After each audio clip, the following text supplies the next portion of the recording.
ഭൂമി കുംഭകോണ കേസിൽ ജാർഖണ്ഡ് മുൻ മുഖ്യമന്ത്രി ഹേമന്ത് സോറന് ജാമ്യം. ജാർഖണ്ഡ് ഹൈക്കോടതിയാണ് ജാമ്യം അനുവദിച്ചത്. വിവരങ്ങളുമായി ഞങ്ങളുടെ പ്രതിനിധി ജിൽബി ചേരുന്നുണ്ട് ദില്ലിയിൽ നിന്ന്. ജിൽബി, 5 മാസത്തിന് ശേഷമാണ്, അതായത് ജയിലിലടയ്ക്കപ്പെട്ട 5 മാസത്തിന് ശേഷമാണ് ഹേമന്ത് സോറന് ജാമ്യം ലഭിക്കുന്നത്.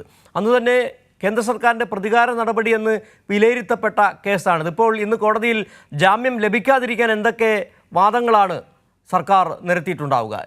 മറ്റു വിവരങ്ങൾ കൂടി. ഒരു ഭൂമി ഇടപാടുമായി ബന്ധപ്പെട്ട അഴിമതി കേസിലാണ് ജാർഖണ്ഡ് മുൻ മുഖ്യമന്ത്രിയും ജെഎംഎം നേതാവുമായ ഹേമന്ത് സോറന് ജാമ്യം ലഭിച്ചിരിക്കുന്നത്. ജാർഖണ്ഡ് ഹൈക്കോടതിയാണ് ജാമ്യം അനുവദിച്ചത്. അതായത് ഈ 2024 ജനുവരി 31 സോറനെ എൻഫോഴ്സ്മെന്റ് ഡയറക്ടറേറ്റ് അറസ്റ്റ് ചെയ്തത്. എന്നാൽ അദ്ദേഹത്തിന്റെ അറസ്റ്റ് രാഷ്ട്രീയ പ്രേരിതവും കെട്ടിച്ചമച്ചതുമാണ് എന്നുള്ള ഒരു വാദമാണ് ഹേമന്ത് സോറന്റെ അഭിഭാഷകൻ കോടതിയിൽ ഉന്നയിച്ചത്. അതുപോലെ തന്നെ സോറന് ജാമ്യം അനുവദിച്ചുകൊണ്ട് കോടതി ഇത്തരത്തിലൊരു ഉത്തരവിടാൻ കാരണം തന്നെ ഹേമന്ത് സോറൻ കുറ്റക്കാരനല്ല എന്ന് തെളിഞ്ഞു, അല്ലെങ്കിൽ കോടതിക്ക് അത് വ്യക്തമായതുകൊണ്ടാണ് ഇത്തരത്തിലൊരു ജാമ്യം ലഭിച്ചതെന്നുമാണ് ഇപ്പോൾ ഹേമന്ത് സോറന്റെ അഭിഭാഷകൻ വ്യക്തമാക്കിയിരിക്കുന്നത്.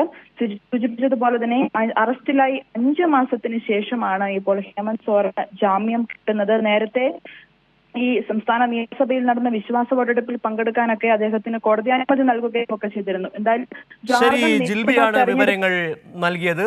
ജാർഖണ്ഡ് മുൻ മുഖ്യമന്ത്രി ഹേമന്ത് സോറന് ജാമ്യം ലഭിച്ചിരിക്കുന്നു 5 മാസത്തിന് ശേഷം.